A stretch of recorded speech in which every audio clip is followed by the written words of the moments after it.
Let's talk about running in the halls and what you can do about it.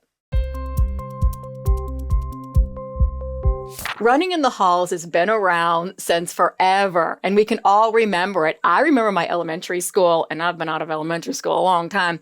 At the end of the hall, there was this big sign that was painted "walk" with an exclamation point.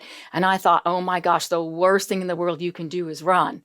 And then as I got older, became a teacher, I taught at elementary level, middle school, and high school.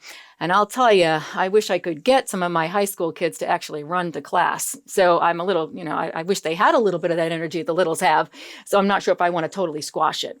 But really, the only thing you can do with the running is to be consistent, is to have every adult say, hey, use your walking feet, or make sure you're walking, slow down, buddy. And as soon as they get around the corner, they're going to go right into fourth gear and run. But they can count on the adults slowing them down. It's coaching. Little kids run. They've got a ton of energy. They don't have far to fall. See, the older kids, they fall, they get hurt, so they don't want to run.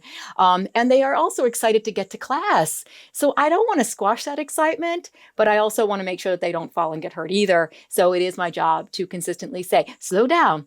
But don't get yourself in a frustrated place where you say to kids, go back and show me you can walk. Or what should we be doing in the hall?